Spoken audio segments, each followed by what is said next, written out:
Hola, ¿cómo estás? Muy bien. Estudio español mucho. Unas veces. Mucho veces. Hola, and welcome to Learning Spanish with Brando. Today I will be covering AR verbs in the imperative form and how they work exactly, because Spanish verbs, when you first learn about them, especially if you haven't learned any other languages, is a very complicated thing, and it's new to the mind, and it's a huge important component of learning Spanish. And it's actually, I would say it's a good starting place in learning Spanish is learning the verbs. Uh, this one is about AR verbs, and I'm just going to take a word in Spanish that ends in AR, a Spanish verb, and explain its basic functions. And this really narrows down a pretty big chunk of understanding Spanish is understanding these verbs. All Spanish verbs, for the most part, pretty much all of them, end in either AR, ER, or IR. We're covering AR, but it's the same rules for those verbs. And basically what you do is we have esperar here, and esperar means to hope, to wait, to expect in Spanish.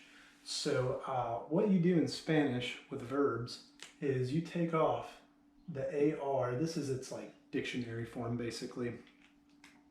You take off the AR, and this is the present form of esperar in the present.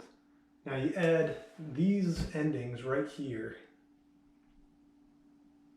when you take off the AR, and what that's doing is with espero, now that there's an O there, you're saying, like in the present, I hope or I wait. Like right now, I hope or wait or expect. Now, if you have esperas, that means you hope, you wait, you expect. And then you come down here, if you add an A to the end and say espera, you're saying, you could say, that could refer to a few things actually. It could refer to he, she, it, like an object. And also we have esperamos here. Esperamos is saying we, like as a group almost. We hope for, we wait for, we expect. And then if you move down here, esperais is saying you all hope, you all wait, you all expect. And then if you come down here, esperan, the an, means they hope for, they expect, they wait. But this right here covers how the present forms of verbs work in Spanish. And a really helpful way that I remember it is with these two, espero and esperamos. You're kind of like, you're referring to kind of you or a group.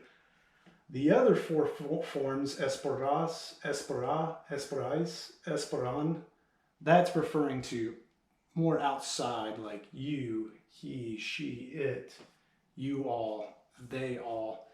So that's a very easy way I found to remember how it works. But yeah, it takes a while to get used to, trust me. It's very, it took a while for myself to get my mind around this, how this works. But preterite in Spanish means the past form. This would be the past form of esperar. Now you see that we have different endings at the end of esper now. We've taken off that AR again, and we have different endings, 6 just like these, and they're in the same order in reference to, for example, right here, esperi means I hoped, I waited, I expected in the past. So if you wanted to say, I hoped for blah, blah, blah in the past in Spanish, you would add these endings instead of these, esperi. So you come down this list and it's the same thing. It's matched with these, except for now, you're saying esperaste.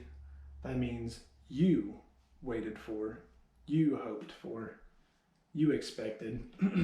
Wouldn't necessarily say for. You would say probably para after that. But anyways, esperó, he, she, it, hoped for, waited for, expected. And usually you would add, you could say, not to get too off topic, but for he, you could say él esperó. Now you're saying he hoped or waited for something. Or ella, E-L-L-A, some sloppy writing there. Ella would be she. Ella esperó. She waited for. He waited for. Would be él. But here's a little bit of a confusing thing right here is this esperó is the same as esperó up here. It's the same word. It can be very confusing. But really how Spanish works in general, the language just depends so much on being in the moment and listening to what's being said, because the way of the flow of the conversation, the context, what's being said after or before this, can really tell if they're talking about themselves in the present or if they're talking about someone else in the past. Just have to pay attention to the context of what's being said. You move over here, esperamos. It's the same as esperamos up here. So in a way, it's kind of easier. It's easier to remember. But again, you have to be thinking, is he talking about we in the present or in the past? It's all about context. Don't worry about that though. I would just worry about getting this down because this takes a long time to get down. This is just the present and the past form of this. There's also the future, of course. Then there's two other forms that are called imperative and conditional. We won't get into those today, but it's basically adding different endings to esperar, taking that A off, adding different endings to ending to you, and not only the present, the past, the future, but also to add more emphasis to what's going on or conveying a question, kind of. But we'll just focus on the present and the past right now. So we get down here to esperastis. This is you all hoped for, waited for, expected in the past, and it goes with this one. This one is kind of used more frequently, from what I understand, in Spain, really, this ending. So usually, most of the time, if you want to say this, I would just stick with esperaron. It's more widely used to express like an outside group of people. Esperaron is they hoped for, they waited for, they expected. Yeah, that's a pretty good introduction to how verbs work. This just covers the AR. There's other verbs that end in IR and ER, and they end in their own set of endings. But this is a huge part of learning Spanish, is getting down these different endings and who they're referring to. An easy way to think of it is it's the verb plus the ending is just referring to whoever they're talking about. And unlike our language, it's all in one word. Simple. Thank you for watching Learning Spanish with Brando, and I hope to see you again. Gracias.